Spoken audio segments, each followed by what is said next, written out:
If you're considering an MCSE training course, then it's likely that you're in one of two situations.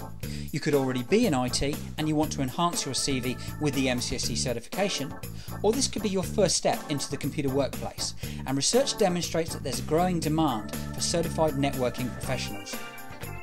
During your research, you'll come across companies that reduce costs by not upgrading their courses to the latest Microsoft versions. Stay away from these. You'll only experience problems in the exams. If you're learning from an out-of-date syllabus, it makes it very difficult to pass. And watch out for training providers who are just trying to sell you anything. Understand that buying an MCSE course is like buying a car. They're not all the same. Some are reliable and will get you there in comfort, whilst others will probably break down en route. A good company will offer you the time, expertise and advice to make sure that you're using the right vehicle. Let's be honest, individual job security really doesn't exist any longer. Most companies will get rid of workers if things get tight. But if your skills and qualifications are in an expanding marketplace, then you're in the right environment for true job security. Where there's a shortage of trained professionals, you'll always find companies looking for the right people. Take the IT industry for example.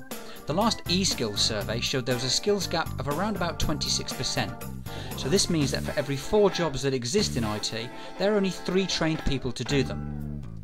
There's really been no better time or market conditions for getting trained into this rapidly evolving market. Students who are looking to get a career in IT very often have no idea which path they should take or what area to get qualified in. After all, if you've got no experience in the IT market, how can you possibly expect to know what somebody actually does day to day, let alone of course decide on which training route is going to be the most appropriate one to get you there. Really, the key to sorting this out is to take a good look at a number of different areas. Things like your personality type. What kind of things do you enjoy and what don't you like? Why you want to get into IT. And you'll need an explanation of each career path and what makes them different from each other. And clearly, you'll need to think about what effort, commitment and time that you're prepared to put into your training. So the only real way of covering these properly is through an in-depth discussion with somebody who knows the industry well enough to be able to guide you. Amazingly, most UK training companies still teach IT from workbooks and reference manuals. For most of us, this tends to be needlessly boring, drawn out and slow. Psychologists who've looked at learning tell us that we remember a lot more if we involve all of our senses, and if we get practically involved in what it is we're studying. So the answer is to find a course that uses multimedia CD and DVD ROMs, and always make sure you're shown some kind of demonstration from the training company. Your training materials should include videos of the instructors, live demonstrations and slideshows, and they should always have interactive labs for you to practice what it is you've learned. It's generally best to avoid training that's purely online. You want actual physical CD or DVD ROM course materials so that you can use them whenever and wherever you want, and you're not totally reliant on your broadband connection.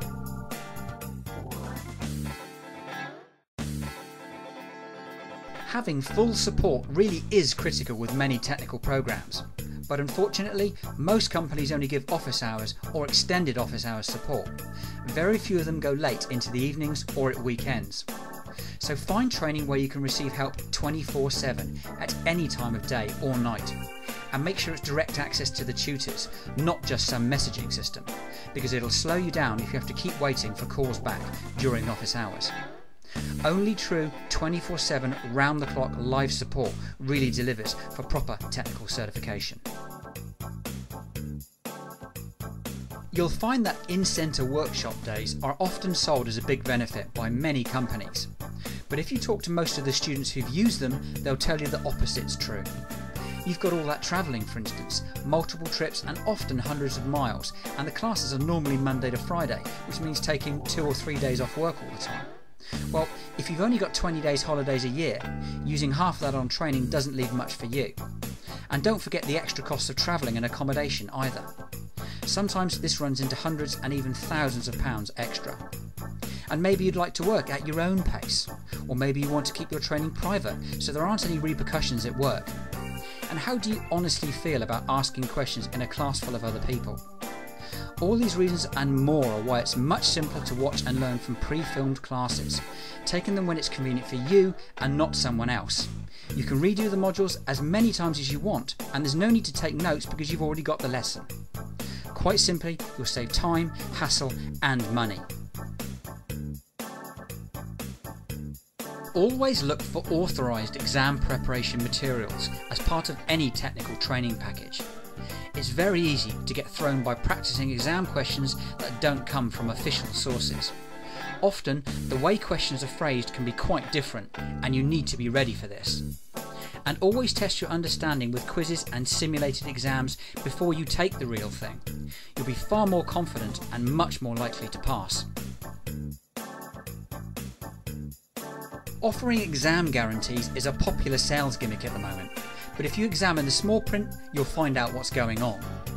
Obviously, the exams aren't free, you are paying for them. They've just been included in your package price, which means of course that you're paying for them up front. Now you should know that a lot of profit is made by companies charging their exam fees at the start, and then hoping that you won't take them all. And they also control when and how often you can take that exam. They'll only allow a retake once they're completely satisfied that you're going to pass, otherwise they're losing that extra profit. So doesn't it make far more sense to find the best exam deal at the time, not to pay any markup to the training company, and to do it locally rather than in some remote centre? Pay for it when you need it and not before. The honest truth is that if a student pays for their own exams one at a time, they'll be much more likely to pass first time, as they'll be conscious of the cost and they'll apply themselves appropriately. Why pay hundreds or even thousands of pounds extra for so-called exam guarantees when common sense dictates that the best guarantee is study, commitment and good exam preparation? Many companies provide a job placement assistance service to help you get your first IT job. But often too much is made of this, as it's really not that difficult for any motivated and trained person to get a junior role in the IT industry, as there's such a shortage of trained staff. You would ideally want CV and interview advice though, and we encourage students to get their CV updated the day they start training. Many support jobs are offered to students who are still studying and haven't even passed an exam yet. At least you'll be on the maybe pile of CVs rather than the no pile. The best way to get placed is through specialised and independent recruitment consultants. The bottom line is they only get paid when they place you, so they've got the necessary incentive. Many students, it seems, are prepared to study their hearts out for years sometimes, only to give up at the last hurdle when looking for their job. Market yourself. Make an effort to get in front of employers. Don't expect that perfect job to just fall into your lap. Take a good look at the certifications that you're considering. Make sure they're all current and commercially required. Don't bother with courses that lead to unknown in-house type certificates. Only the fully recognised accreditations from the major players like Microsoft, CompTIA, Adobe and Cisco are really going to mean anything to employers. One question that often comes up is why should we get commercial certification rather than traditional academic qualifications that you get through schools, colleges or universities? Well, essentially industry recognises that gaining the proper accreditation from the likes of Microsoft, CompTIA, Cisco or Adobe is far more effective and specialised, saving both time and money. Commercial certification concentrates on the actual skills that are required, together with an appropriate level of background knowledge, rather than going into the depths of background detail that academic courses can often get bogged down in. The bottom line is, recognised IT certification provides exactly what an employer needs. It says what you do in the title. For example, the Microsoft Certified Professional Qualification in Windows XP Administration and Configuration. So, an employer just needs to identify exactly what they need and what certifications will fulfil that need, which of course makes it much simpler for them, and that's why they prefer it.